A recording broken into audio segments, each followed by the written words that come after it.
बिस्मिल्लाहिर्रहमानिर्रहीम। ये class second year का थर्ड लेक्चर है। इसमें हम electric field intensity, electric field lines और इसकी रिलेटेड मुख्तलिफ कॉन्सेप्ट्स जो है उसको डिस्कस करेंगे। इससे पहले जो हमने कूलम लॉ को डिस्कस किया था, कूलम लॉ में देखे, कूलम लॉ में हमने ये चीज डिस्कस की थी कि अगर आपके पास ये एक चार्ज है और ये एक दूसरा चार्ज है, दोनों को आप एक स्मॉल डिस्टेंस जो है उस पे क्या कर ले, सेपरेट कर ले, फिर इन दोनों के दरमियान एक फोर्स होगी, या अट्रैक्टिव होगी या क्या होगी, रिपल्सिव होगी।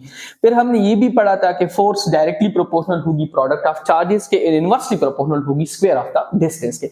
लेकिन ये हमें मालूम नहीं था कि ये फोर्स जो है एक दूसरे के ऊपर क्यों एग्जर्ट करते हैं। तो ये फोर्स क्यों एग्जर्ट करते हैं, इसकी जो रीजन है वो हमें किसने बताई?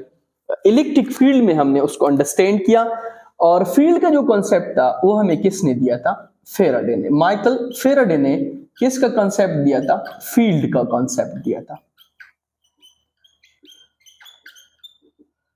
माइकल फेराडे ने फील्ड का कॉन्सेप्ट दिया था। ये कॉन्सेप्ट था कैसा, अब इसको आप अंडरस्टैंड कर लें। देखिए, ये कॉन्सेप्ट था कि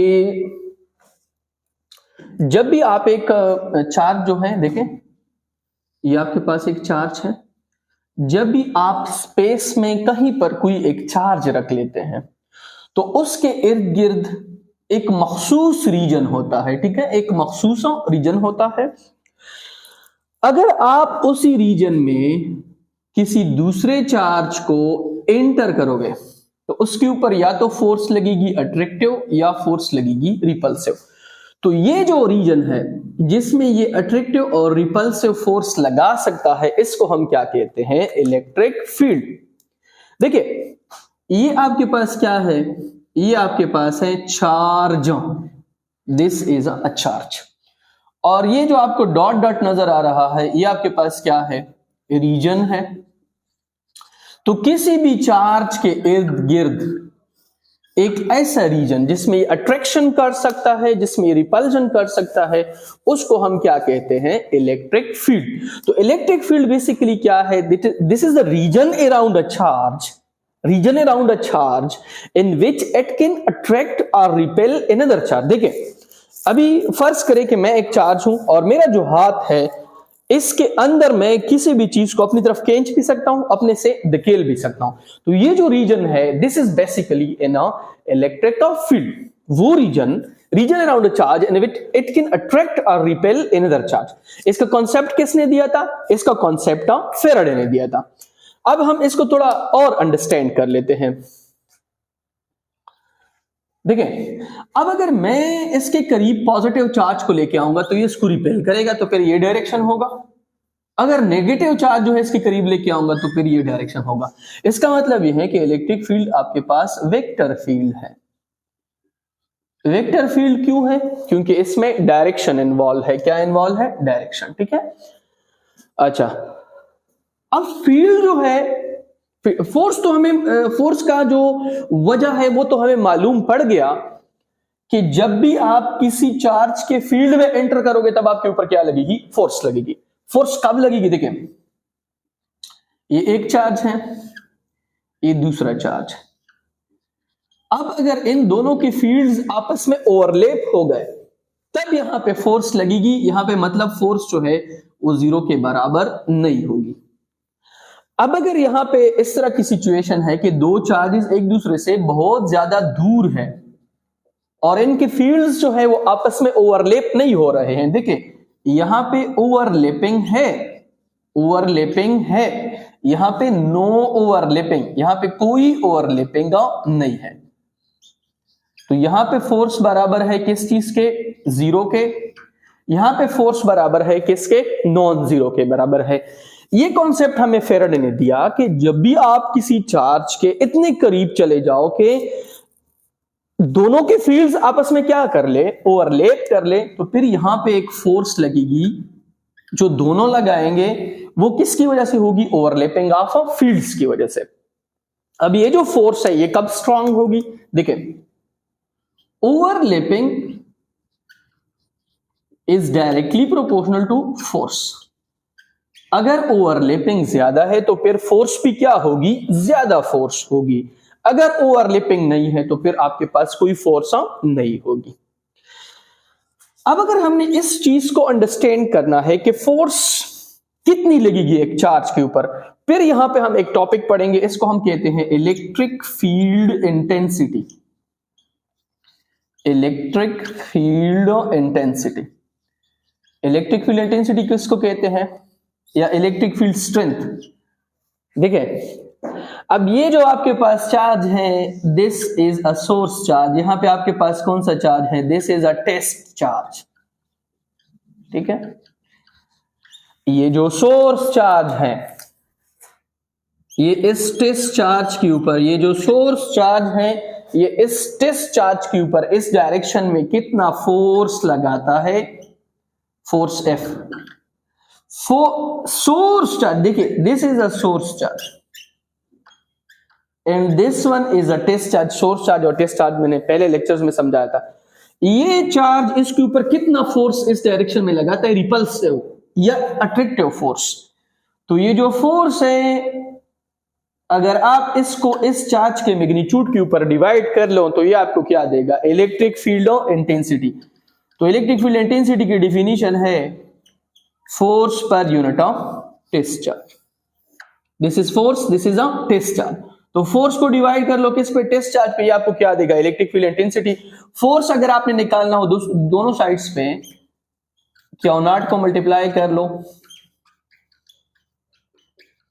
तो ये और ये आपस में कैंसल।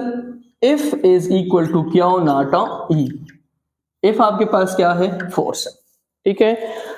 तो अगर आपने फोर्स निकालना है तो Q0 E दोनों आपके पास होने चाहिए। अगर आपके पास फोर्स है, Q0 है, तो फिर आप इलेक्ट्रिक फील्ड इंटेंसिटी को क्या कर सकते हो, यहां से निकाल सकते हो। अब इसकी यूनिट है, फोर्स की यूनिट है न्यूटन और चार्ज की यूनिट है कूलम। तो न्यूटन पर कूलम या न्यूटन डॉट कूलम इनवर्स। अब इसमें देखिए आपको मुख्तलिफ तरह के वो क्वेश्चंस देंगे। अगर आपको मैं फर्ज करे फोर्स दे दूं 8 कूलम का और Q0 में आपको दे दूं 2 माइक्रो कूलम का, आपको मैं कहूं कि इलेक्ट्रिक फील्ड इंटेंसिटी फाइंड करके दे, तो बहुत ही सिंपल है। आप क्या करोगे, E is equal to F की जगह पे आप क्या पुट करोगे, 8 कूलम। जो Q0 है इसकी जगह पे आप क्या पुट कर लोगे, 2 क्रॉस 10 की पावर -6। ये फोर्स न्यूटन है, सॉरी यहां पे न्यूटन है। 2 1 2 4 2 8, तो E इज इक्वल टू 4 × 10 की पावर, ये ऊपर चला जाएगा 6 न्यूटन पर कूलम। तो ये आपके पास क्या आ जाएगी, इलेक्ट्रिक फील्ड ऑफ इंटेंसिटी आ जाएगी, ठीक है। अब ये तो मैंने इलेक्ट्रिक फील्ड इंटेंसिटी फाइंड करके विद द टेस्ट चार्ज। अब अगर मैं इलेक्ट्रिक फील्ड इंटेंसिटी फाइंड कर लूं विद द सोर्स चार्ज, तो फिर क्या होगा,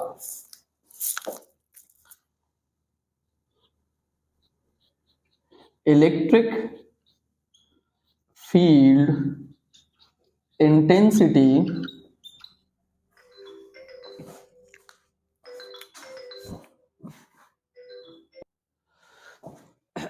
electric field intensity due to a point of source charge. देखिए बड़ा ही सिंपल है, ये आपके पास एक सोर्स चार्ज है, पॉइंट सोर्स चार्ज है। यहां पे फर्ज करिए आपके पास एक टेस्ट चार्ज है।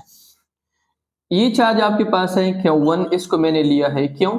ये चार्ज आपके पास है Q2, इसको मैंने लिया है Q0। और इन दोनों के दरमियान जो डिस्टेंस है वो आपके पास क्या है, R है। अब मैंने इसकी क्या करनी है, इलेक्ट्रिक फील्ड इंटेंसिटी को मैंने फाइंड करना है। देखिए मैं किस तरह फाइंड करूंगा, सिंपल फार्मूला है E is equal to F divided by Q0। This is equation number first. अब आप कूलम लॉ को इस्तेमाल करो, F is equal to K Q1 Q2 divided by R square. F is equal to K, Q1 की जगह पे आप क्या पुट कर लो, Q2 की जगह पे आप क्या पुट कर लो, Q0 divided by R square. This is equation number second. अब इस सेकंड को आप पुट कर लो किस में, फर्स्ट में। तो E is equal to F की जगह पे आप क्या पुट कर लो, K Q0 divided by R square, और नीचे क्या आ जाएगा, Q0। तो ये और ये आपस में क्या हो जाएगा, cancel. E is equal to K Q divided by R square. ये वो इक्वेशन है। देखिए इस इक्वेशन में आपके पास टेस्ट चार्ज है, टेस्ट चार्ज के जरिए आप इलेक्ट्रिक फील्ड इंटेंसिटी को फाइंड करते हो।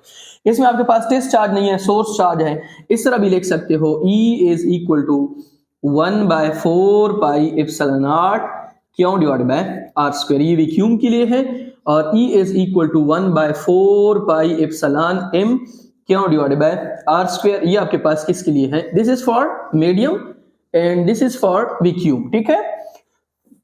अब इसमें आपको मुख्तलिफ तरह के एमसीक्यूज आ सकते हैं। क्यों और आर की आपको वैल्यू दे देंगे, आप इजीली यहां से इलेक्ट्रिक फील्ड इंटेंसिटी को फाइंड कर सकते हैं। एमसीक्यूज क्या है कि electric field intensity is directly proportional to Q, जितना सोर्स चार्ज का मैग्नीट्यूड ज्यादा होगा उतनी इलेक्ट्रिक फील्ड इंटेंसिटी क्या होगी, ज्यादा होगी। उसके बाद है electric field intensity is inversely proportional to R square, जितनी जो है वो इन दोनों के दरमियान फासला ज्यादा होगा उतना आपके पास इलेक्ट्रिक फील्ड इंटेंसिटी क्या होगी, कम होगी। E is inversely proportional to epsilon m, medium जो है उसकी परमिटिविटी जितनी ज्यादा होगी इलेक्ट्रिक फील्ड इंटेंसिटी उतनी कम होगी। E is inversely proportional to epsilon r, जितनी रिलेटिव परमिटिविटी ज्यादा होगी उतनी इलेक्ट्रिक फील्ड इंटेंसिटी क्या होगी, कम होगी। अब बोर्ड में एक क्वेश्चन इसके ऊपर आया था, यहां पे एग्जांपल मैं मेंशन कर रहा हूं 11.2, वो पेपर में मौजूद था, अभी भी आप वेबसाइट से उसको चेक कर सकते हो। देखिए आपके पास क्वेश्चन है the electric field at a distance of 30 centimetre from a 3 microcoulomb point charge. देखिए ये आपके पास एक पॉइंट चार्ज है, ये आपके पास एक टेस्ट चार्ज है। आपके पास जो चार्ज है 3 माइक्रोकूलम पॉइंट चार्ज, ये हमें दिया गया है क्यों। आपके पास कितना है 3, इनके दरमियान डिस्टेंस है 3 माइक्रोकूलम चार्ज। माइक्रो का मतलब है 10 की पावर -6, 3 इंटू 10 की पावर -6 कूलम के हमारे पास बराबर है 9 क्रॉस 10 की power 9 newton dot metre square divided by coulomb square. R जो है वो डिस्टेंस वो हमें दिया गया है 30 सेंटीमीटर है, 30 सेंटीमीटर या 30 ज़रबे 10 की पावर -2 मीटर। हमसे ई मांग रहे हैं तो हमारे पास सिंपल फार्मूला है E is equal to K Q divided by R square. के की जगह पे आप पुट कर लेंगे 9 क्रॉस 10 पावर 9, ये यूनिट्स जो है वो बाद में भी आप पुट कर सकते हैं, यहाँ पे पुट कर सकते हैं। क्यों की जगह पे आप पुट कर लेंगे 3 क्रॉस 10 की पावर -6, आर जो है उसकी जगह पे आप पुट कर लेंगे 30 क्रॉस 10 की पावर -2 का स्क्वायर। तो E इज इक्वल टू नोतिया 27 ज़रबे 10 की पावर 9 - 6 डिवाइडेड बाय, इसको अगर आप स्क्वायर लेंगे तो 3 3 9, इनसे क्या आएगा 900 ज़रबे 10 की पावर -4, ठीक है। अच्छा तो आपके पास आ जाएगा 27 ज़रबे 10 की पावर 9 - 6 से क्या आता है 3 डिवाइडेड बाय, ये आपके पास आ जाएगा 900 ज़रबे 10 की पावर -4।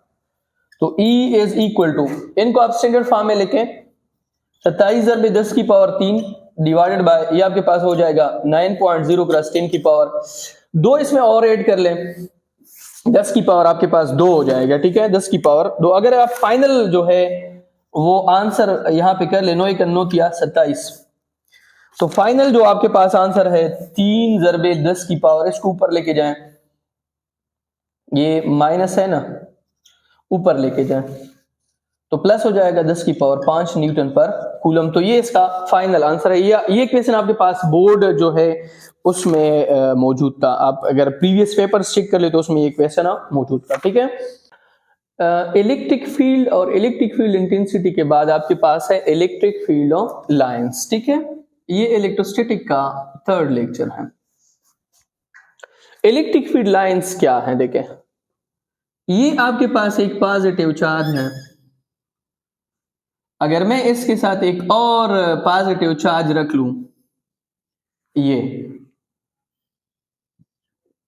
तो ये पॉजिटिव चार्ज इसके ऊपर फोर्स इस डायरेक्शन में लगाएगा। अगर मैं कोई और रख लूं तो ये इसके ऊपर फोर्स इस डायरेक्शन में लगाएगा। अगर यहां पे मैं एक रख लूं तो फोर्स ये इस डायरेक्शन में लगाएगा। एरोज आपको डायरेक्शन शो कर रहे हैं कि इस डायरेक्शन में क्या लग रहा है, फोर्स लग रहा है। तो फिर देखिए, एक चार्ज दूसरे चार्ज पर जिस डायरेक्शन में फोर्स लगा रहा है, अगर आप उसी डायरेक्शन में एक इमेजिनरी लाइन ड्रा करोगे तो फिर ये जो लाइन है इसको हम क्या कहेंगे, electric field of line. Electric field lines क्या है, ये इमेजिनरी लाइंस है, ये रियल में मौजूद नहीं है। कौन से लाइंस है, इमेजिनरी लाइंस। इमेजिनरी लाइंस का मतलब ये रियल वर्ल्ड में अगर चार्ज को आप रख लें तो इस तरह की कोई लाइंस नहीं है। हमने अंडरस्टैंडिंग के लिए, फील्ड स्ट्रेंथ के लिए, फील्ड डायरेक्शन के लिए इस लाइंस को ड्रा किया है। These are imaginary lines. किस लिए इस्तेमाल होते हैं, एक तो के डायरेक्शन को शो कर ले, ठीक है, और फिर फील्ड स्ट्रेंथ को शो कर ले, फील्ड स्ट्रेंथ को। Electric field lines imaginary lines है, दो काम करती है। एक डायरेक्शन बताती है किसकी, फोर्स की या फील्ड की, दूसरा फील्ड स्ट्रेंथ बताती है, ठीक है। अब अगर एक चार्ज है पॉजिटिव तो याद रखिए पॉजिटिव से फील्ड लाइंस ओरिजिनेट करेंगे आउटवर्ड। ये कन्वेंशनल है, क्या है, कन्वेंशनल। कोई रीजन नहीं है कि फिर आप कहोगे कि सर ये तो कब आपने देखा है कि फील्ड, देखिए हमने एक से तो लेने हैं ना, एक से तो बाहर निकलेंगे, एक के अंदर जाएंगे। नेगेटिव को हमने कन्वेंशनली लिया है कि फील्ड लाइंस इसके एंटर करते हैं, इसके इनसाइड होते हैं। यहाँ पे आउटवर्ड फील्ड लाइन ड्रा करते हैं और यहाँ पे आपके पास इनवर्ड ड्रा करते हैं। अगर कोई स्टूडेंट कहता है कि सर मैंने तो नेगेटिव से निकाले हैं, पॉजिटिव में इनवर्ड किए हैं, तो फिर आप सारे जो मैथमेटिकल स्टेप है उसके मुताबिक करोगे। इस तरह ये कन्वेंशनल चीजें हैं, इसमें कोई खास लॉजिक नहीं है। अब ये एक चार्ज है, इससे फर्ज करें इतने लाइंस निकल रहे हैं,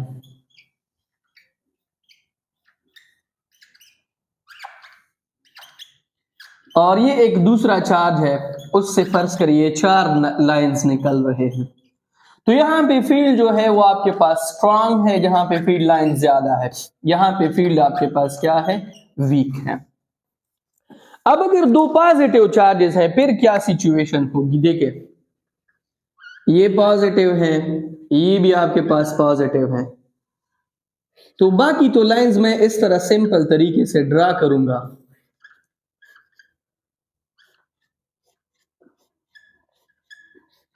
लेकिन यहां पे जो होंगे, देखिए इसकी जो लाइन आएगी और इसकी जो, ये दोनों को रिपेल करेंगे, ये इस तरह होंगे, देखिए इस तरह एक दूसरे को रिपेल करेंगे। इनके दरमियान एक ऐसी जगह आएगी जहां पे इलेक्ट्रिक फील्ड आपके पास 0 के बराबर होगी, तो इस पॉइंट को हम न्यूट्रल पॉइंट कहते हैं। कौन सा पॉइंट कहते हैं, न्यूट्रल पॉइंट। न्यूट्रल पॉइंट क्या है, ये दो पॉजिटिव या दो नेगेटिव के दरमियान, देखिए नेगेटिव का हम किस तरह लेंगे, देखिए फील्ड लाइंस तो इसमें एंटर कर रही है ना,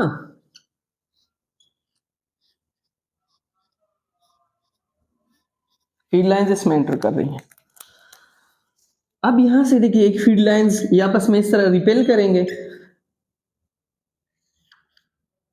ये देखिए, और इनके दरमियान जो जगह आएगी जहां पे आपके पास इलेक्ट्रिक फील्ड आपके पास 0 होगा, उसको हम क्या कहेंगे, न्यूट्रल पॉइंट, ठीक है। अच्छा, अब फील्ड लाइंस जो है वो किस तरह होंगी, याद रखें ये 3 डायमेंशनल होंगी, ये हर तरफ पर होंगी, कोई खास इसका स्पेसिफिक डायरेक्शन नहीं है, 3 डायमेंशनल लाइंस है, ठीक है। अच्छा, कितने आप ड्रा कर सकते हैं, आप इनफाइनाइट ड्रा कर सकते हैं, कोई इसका खास लिमिट नहीं है। एक फील्ड लाइंस का सिर्फ एक ही डायरेक्शन होगा, सिंगल डायरेक्शन होगा, ठीक है, और ये एक दूसरे को कभी भी, चूंकि सिंगल डायरेक्शन है, नेवर इंटरसेक्ट, कभी भी एक दूसरे को इंटरसेक्ट नहीं करेगी, ठीक है, ठीक है। अच्छा, अब अगर एक पॉजिटिव है एक नेगेटिव है, फिर किस तरह की सिचुएशन होगी, देखिए this is a positive and this is a negative, तो फील्ड लाइंस पॉजिटिव से ओरिजिनेट करेंगे और नेगेटिव पर क्या करेंगे, टर्मिनेट करेंगे। देखिए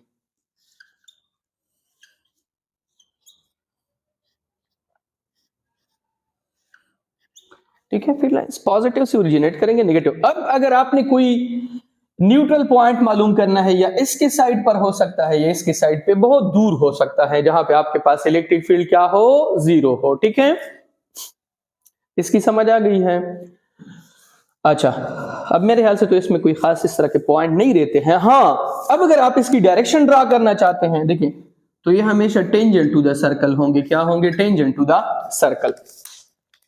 अब हमने दो फील्ड्स इसमें समझने हैं, एक हमने यूनिफॉर्म फील्ड समझना है और एक हमने नॉन यूनिफॉर्म फील्ड समझना है। यूनिफॉर्म फील्ड, अब यूनिफॉर्म फील्ड किस तरह होगा? देखिए, यूनिफॉर्म फील्ड की एक तो लाइंस के दरमियान इक्वल स्पेसिंग होंगी, इक्वल स्पेसिंग, और सेकंड नंबर पे सेम डायरेक्शन होगी। सारे लाइंस की डायरेक्शन क्या होगी? सेम। डायरेक्शन भी सेम है और स्पेसिंग भी क्या है? इक्वल है। ये आपके पास एक प्लेट है जिस पे ये पॉजिटिव है,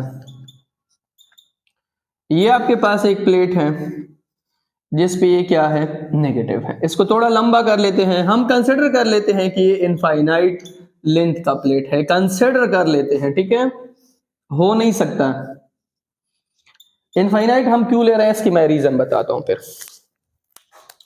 फील्ड लाइंस देखिए यहां से इस तरह आएगी, अगर इन सब के दरमियान डायरेक्शन तो इन सब का सेम है, अगर इनके दरमियान देखिए, अगर इनके दरमियान स्पेसिंग सेम है, डायरेक्शन सेम है, तो फील्ड आपके पास क्या होगी? यूनिफॉर्म। लेकिन इसकी जो आउटवर्ड, ये जो फाइनल पॉइंट्स है, एंडिंग पॉइंट्स है, इस पे जो लाइंस होंगे वो कर्व्ड होंगे। क्यों? क्योंकि वो एक दूसरे को रिपेल करेंगे, इस तरह होंगे। देखें, अब जहां पे लाइंस इस तरह होंगे तो यहां पे फील्ड आपके पास क्या होगा? Non uniform. इसको बल्गिंग कहते हैं। क्या कहते हैं? बल्गिंग। हम एक इनफाइनाइट प्लेट्स लेंगे और फिर उनमें वो वाला जो पोर्शन है वो सेलेक्ट करेंगे जहां पे आपके पास डायरेक्शन क्या हो? सेम हो, और स्पेसिंग क्या हो? इक्वल हो। तो फिर इसका मतलब यह है कि यहां पे फील्ड आपके पास क्या है? यूनिफॉर्म फील्ड है। क्या है? यूनिफॉर्म। और यहां पे आपके पास फील्ड क्या है? Non uniform. यहां पे फील्ड क्या है? Non uniform. अच्छा, अब इस चीज को अंडरस्टैंड कर ले। फर्ज करें एक चार्ज है, उसमें यहां पे फील्ड लाइंस जो है वो इस तरह है और बाकी जो है वो सारे इस तरह है। तो जहां पे फील्ड लाइन ज्यादा है वहां पे फील्ड स्ट्रांग है, और जहां पे कम है वहां पे फील्ड क्या है? वीक है। और ये फील्ड आपके पास नॉन यूनिफॉर्म है। क्या है? Non uniform. यूनिफॉर्म जो है वो हमारे पास 100% यूनिफॉर्म जो है वो आइडियल केस में होता है। एक्चुअल केस में इस तरह की सिचुएशन जो है वो बहुत कम होती है। हाँ, अगर इस तरह की सिचुएशन है कि आपके पास ये एक प्लेट पड़ा है, एक प्लेट है पॉजिटिव का, यहां पे आपके पास एक नेगेटिव है, तो फील्ड लाइंस देखिए इस तरह होंगी। ये देखिए, ये फील्ड लाइंस आपके पास इसका डायरेक्शन इस तरह होगा।